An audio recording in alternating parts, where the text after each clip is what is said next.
Collecting Pokemon cards is a lot of fun. It's something that I have enjoyed doing for years. I actually built, my business off of collecting Pokemon cards because I enjoyed it so much. I enjoyed playing the TCG. I enjoyed looking at the story of the cards. I enjoyed just trying to understand what's going on in the artwork. There's so much cool things about collecting Pokemon cards, but right now it's tough. And you can see that. You can see that just talking to people in the community, having conversations, looking at pictures, looking at posts, looking at anything out there. Like, it's very difficult right now to collect Pokemon cards, but it is still something very enjoyable to do. It's just not as easy as it used to be. So in today's video, we're going to go over like the biggest hack. Like, this is my biggest fun thing to talk about. What I really love discussing when it comes to making YouTube videos is this hack. It's really just a way that you can get the most out of your Pokemon card collection and utilize that to help growing. So when you are out there and you're shopping around for Pokemon cards, and it's frustrating right now to see the price points that things are at,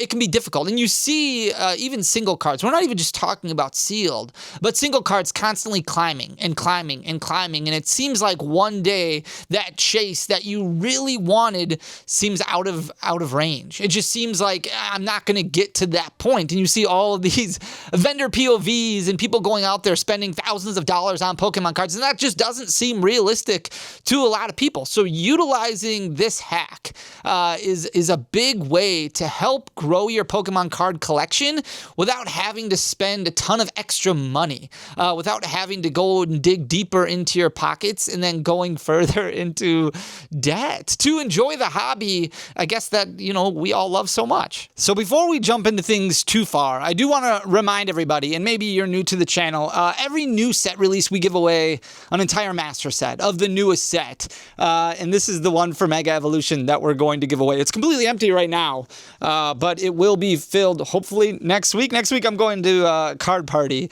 and my main goal is to fill up this master set with every common, uncommon, reverse holo, every illustration rare, special illustration rare, double rare, ultra rare, mega hyper rare, everything in this set. I'm going to fill it and then give it away to one lucky subscriber. It's tough out there, and this is the least we can do. I know master sets are a lot of fun to give away because it seems out of reach for a lot of people. So this is also my favorite giveaway to do. So if you want to win this when it's filled, all you have to do is just make sure you're subscribed to the channel. So scroll down, hit that subscribe button, and then you want to leave a like and a comment on a specific video that we just posted on Friday. I'll put the thumbnail image up here, but I'll also link it in the description. All you got to do is just make sure you leave a like and a comment on that video. So subscribe, like, and comment. Boom, you are entered. We're going to announce the winner in just under 3 weeks on Friday. It's like October 17th, Friday, October 17th. We'll announce the winner at the beginning of the video. So good luck. All right, so quick story time, because I want to paint the picture for everybody. When I first started getting back into Pokemon, I really wanted to play competitively. I wanted to go to, at the time, they were called state events. I wanted to go to local states, and I just wanted to play in Pokemon tournaments, earn championship points, maybe qualify for Worlds, but ultimately just have fun, enjoy the community, and really get involved in the Pokemon TCG. I'd been involved in it for a very long time, on and off. I had to sell off my collection multiple times to pay for real life expenses, adulthood, things like that. But I always told myself every time I sold off my collection that once things get easier, once things get better for me personally, I can come back in. Pokemon will always be there. I can come back to it. And that's basically what I did. That's just how I looked at it. As difficult as it was to part with my collection, I knew that one day things would get better, and I would work hard to get that back to the place that I wanted them to be. So when I got back into Pokemon in like 2014 or so, it was during the black and white era, and I really started getting involved in playing the game competitively. And I would buy a lot of lots on eBay. I would look around on Facebook at the time to do a lot of buying and buy a lot of lots, and then I would piece out those lots. So that way I could grow my Pokemon card collection, because there was a lot of cards that you needed, and they didn't print cards back then the way they do now, where they threw a lot of good stuff in starter decks. Back then it was just bulk in starter decks. But I remember buying bulk lots on eBay and on Facebook, and I would sort through them, and I would find cards like Bicycle and Burbank City Gym and N and Fairy Garden and all these cards that would go a long way for building decks, and I would pull them out, and then I would resell the bulk. I would package up the bulk, and I would sell it in lots on eBay, on Amazon, wherever. I would just sit down and I would package up, make piles on my living room floor of 50 card lots or 100 card lots that I would throw in, a bulk ultra rare rare or maybe a chase ultra rare every once in a while, and I would make like, I don't know, like a quarter or 50 cents per lot, and I would do that hundreds of times a day. So at the time, like I was spending a decent amount of money on bulk. At least it felt like a decent money, and the bulk game was completely different back then, but it helped sustain my competitive play. It helped me get the opportunity to build decks that I needed to build. And back then, when you had releases like, I mean, at the time, like Landorus EX had shot up in price, and eventually Shaman would come out, and Shaman was an expensive card, and then Tapu Lele GX would be an expensive card. This was how I offset a lot of expenses for building decks. It wasn't enough. It wasn't enough to like build a tier 1 deck or travel. Like if I wanted to build Primal Groudon back in the day and I needed to buy a bunch of tropical beaches, like obviously you're not going to, making a quarter every single lot that you sell isn't going to do it. But it helped. It helped bring that cost down a lot. And as I started getting more involved and got a little bit older, and then eventually realized that traveling all the time to play Pokemon competitively wasn't going to be realistic because I wasn't going to be able to get off from my full-time job and work and things like that, I decided, okay, well, I want to help other people be able to do what I did, what I've been able to do. I want to help other people, and I want to start my own store. I was worried that if I got out of Pokemon, if I sold off my collection, or if I just started only collecting, because of the lack of people in the hobby around me, I would lose interest. And I didn't want to lose interest because Pokemon was such a big part of my life. It was something that was so important to me. So at the time I decided, well, what if I just start my own store and I try and figure out a way to provide competitive cards to players and my friends at decent rates, at decent prices. So that's what I did. I worked hard selling bulk lots and things like that, so that way I could sell things a little bit below market, or even when new releases came out, offering booster boxes where there was no margin at $85, $86, because that was basically wholesale cost once you factored in shipping at the time before they raised the MSRP. And that's really how booster boxes and Elite Trainer boxes used to sell. People didn't even really buy Elite Trainer boxes back in the day. They only bought singles, or they would buy booster boxes. They weren't ripping packs to try and pull cards for their competitive decks. It was just a completely different market. But I wanted to be able to help, and I wanted to be able to stay involved in Pokemon. I still wanted to be able to go to some events and maybe look at vending, or maybe look at setting up a booth and selling, so that way I could keep that interaction going and stay involved in the community. And I would continue bulk. And bulk was such a big deal for my business and for me personally, because I would be sifting through bulk left and right, and any card that I could find that would be worth a quarter, 50 cents, like I would pull out of that bulk. And it got to the point where at one point in time, I was taking in over 1 million bulk cards on a monthly basis, hand sorting through them, eventually like teaming up with my business partner, and we would hand sort through all of these bulk cards, and we would sell the ones that had a little bit of value to them on TCG Player, and then we would bulk lot out all the other ones. Once we got bigger, we stopped even doing things like Amazon, and we focused a lot more on just reselling to bigger storefronts, online stores, or marketing companies who would then utilize those for mystery packs. Like, it was just a big thing that we had to do in order to grow the brand and grow the business and be able to help the competitive field. Like, that was kind of the main goal. But then as I started understanding things better and I started talking on YouTube, I wanted to be able to communicate that ideology to other people, so that way they knew what they could do. And I don't expect anybody to go out and buy millions of bulk cards a month, sift through them, and sell off their extras. But the pertinence of this long-winded story time is to kind of tell you what you can do with the bulk that you already have, or maybe bulk that you see going around at a show. If you go around at a Pokemon card event and you see somebody who's got a bunch of bulk boxes sitting out, or maybe you go to a local game store and they've got bulk boxes that are sitting out, every Pokemon card has value attached to it. And it's really utilizing that value, especially the Pokemon cards that you already have, to get the most out of it. Now, there's a lot of cards that are worth nothing, that are worth, you know, a penny. And it's fine to give that away. I think giving away cards is very important. Giving them away for trick or treat, or giving them away to a local hospital, or a family who's struggling to get any. I think that's a great idea and a good way to help grow the community. But I think it's important to pull those cards out. That's why when we were still taking bulk, I would make videos going over what you should remove before you even sent it to us.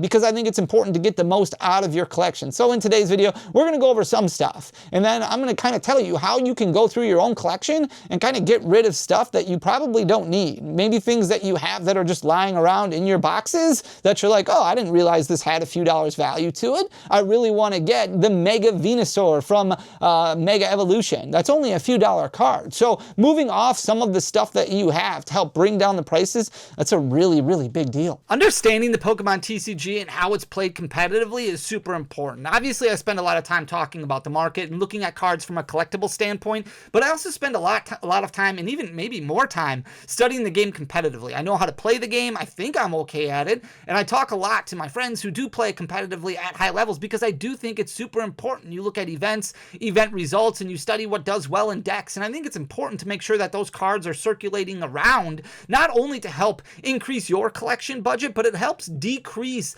the cost of those cards competitively, because the more cards that hit the market, the more Night Stretchers that hit the secondary market, the more, you name it, Hildas that hit the secondary market, the more it brings that cost down, making it easier for competitive Pokemon players to build their decks. So it helps you and it helps them, and I think that's really important. One thing Pokemon has done a really good job of printing more of are these battle decks that actually have decent cards in them. So if you are somebody who's looking at learning the game, starting off with a deck like this is going to be super important because they're going to give you a lot of cards. Going to TCG Player, going to Limitless, and looking at past tournament results will give you a good understanding of what's doing well in the Pokemon TCG, but then utilizing all the search filters that TCG Player has to offer. So looking through the best-selling Pokemon cards and narrowing it down by filters where you're only looking at commons and uncommons, and maybe you're narrowing it down even further by looking at the items that are selling well and the energy cards that are selling well and the stadiums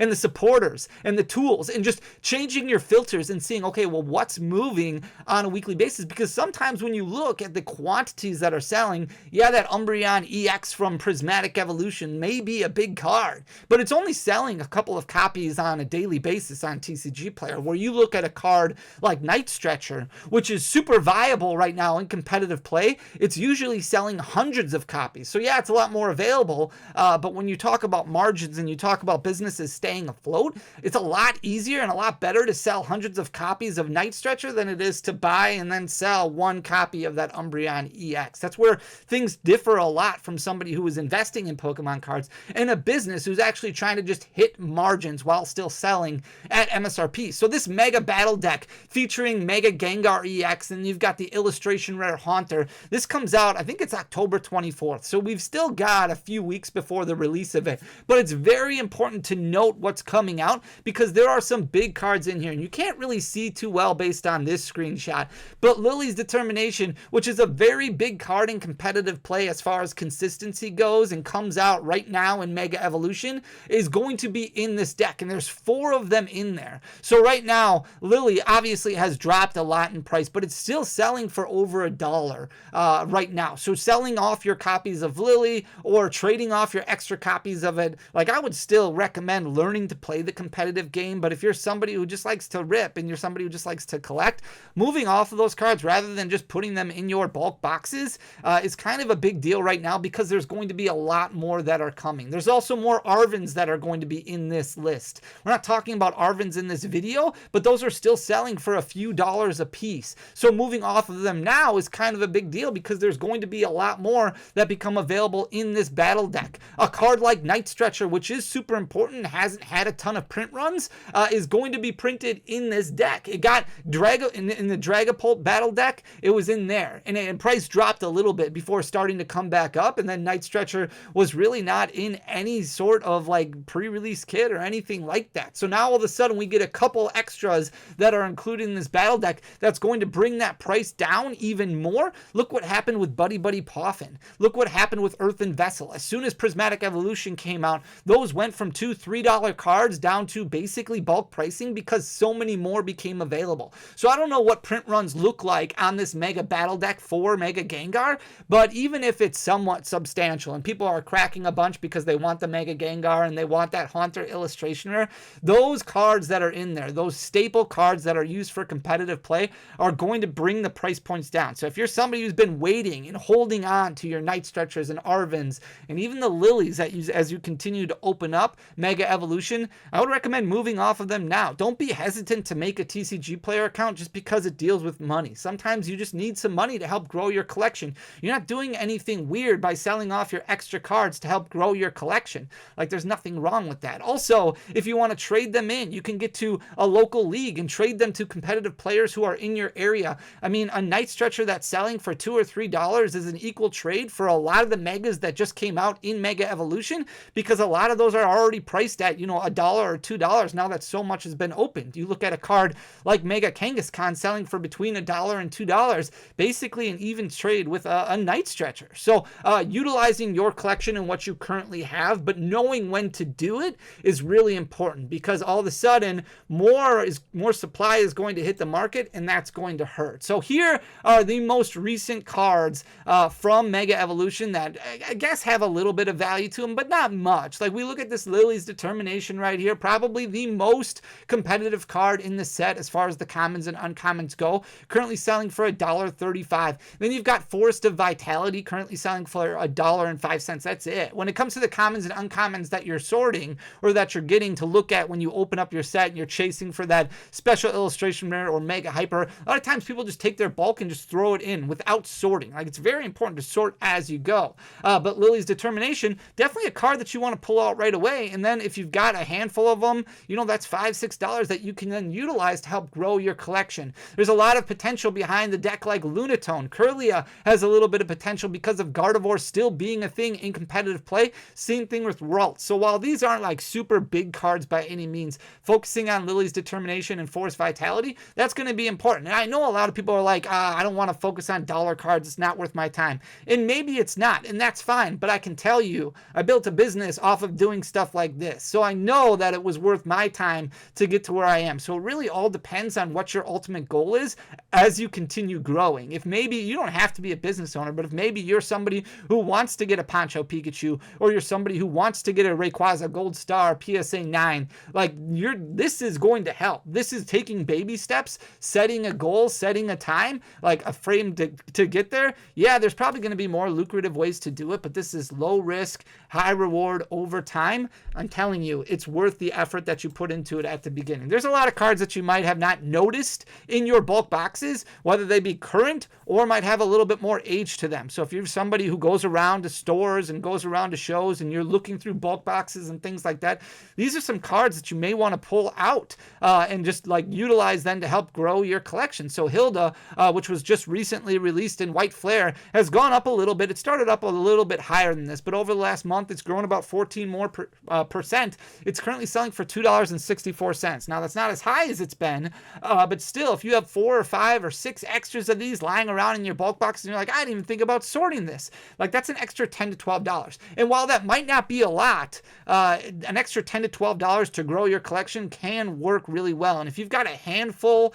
of different variants that are worth, $2, $3 a piece, like, that could be a $50 bill right there that you could be utilizing to help grow your collection. So Hilda, definitely on the climb a little bit. Here's the air balloon. This was printed in Black Bolt, so this is currently selling for $1 and a penny. Again, not huge, but this also goes to show you why it's important to look at those full art item cards that were just printed in Mega Evolution. Cards like air balloon, cards like Night Stretcher. Those are big cards that are used for competitive play. And now that there's a full art textured version, a lot of players are going to want to utilize maybe all of them or maybe just a one of in their deck, so that way it makes it more easily searchable when they're looking through and checking what cards are prized. So cards like this are a big deal, and this was also printed in the Sword and Shield era. So you might have a yellow bordered version of this card as well. That one also selling for almost $1. So taking those cards out and utilizing them to help grow your collection is really important. Here's Counter Catcher. This is going to be around for a while yet. Paradox Rift, probably on the verge right now of rotating, probably not going to rotate. We don't know for sure exactly how rotation is going to be, but it might be safe for another year and a half yet. Counter Catcher currently selling for $1.68. So having a couple dollar bill right here with Counter Catcher as you're going through your bulk boxes, pulling those out and then moving off of them or trading them in, maybe trading them to your local game store or trading them with other collectors, other players, could go a really long way to helping grow your collection. So Counter Catcher is another one that you want to look at. Luminous Energy, which is probably on the outs, like it was printed in Paldea Evolve. Paldea Evolve Evolve will probably rotate in the spring of next year. We'll see what happens, but Luminous Energy, an important card in competitive play. And you can see right now, selling between 200 or 300 copies on a weekly basis on TCG Player, like that's a really big deal. That's a lot of cards that are selling every day. A lot of Luminous Energies. This was also printed a lot in those pre-release kits, those build and battle boxes. So you might have a lot of Luminous Energies that you're sitting on. That's another $1 every time you pull one out. So thinking about it that way and being like, okay, well, I can move all these or trade off of all these, or maybe I can go on Facebook Marketplace or Burbank City Gym and move off some of these. Like that can add up. It really, really can. So $1.03 right now, again, not a lot. There's also some older cards too. You can pay attention to different formats for Pokemon, like the Gym Leader Challenge format, which may have some competitive cards that you have lying around in your bulk boxes. So a card like Guzma, which is really big in Burning Shadows because of its ability to switch out your opponent's Pokemon and then switch out your active Pokemon afterwards. Like, it was just a really important card, kind of like what we see with Boss's Orders or even at the time Lysander. So Guzma, a very important card, kind of going up and down, but good in GLC. You can see at the beginning of August, it fell down to $2.68, but right now it's sitting at $3.15. So while it's not like huge growth, we're not talking gigantic growth by any means, but we're looking at a $3 card that's just an uncommon that you might have lying around in your bulk box, or you might see in bulk boxes out and about that you want to take note of, that you might want to take. Here's a Floatstone from Breakthrough, and there were two different variants of Floatstone. This one, and then there was a Plasma Freeze. I think it was Plasma Freeze that also had a Floatstone that's actually worth about $1 more than this one. So Floatstone, a big card in GLC format, which isn't necessarily a format that is going to help people qualify for Worlds, but it's a format that a lot of people do enjoy playing. And they have events. They have events at LGSs, and they have events even at Pokemon regional tournaments where they're just fun prizing events that you can play GLC, play an older format, and utilize some of these cards that were printed a long time ago. So Floatstone, a really cool card that helps lower the retreat cost for any Pokemon that it's attached to. You can see it fell down to about $4.90 at the end of August,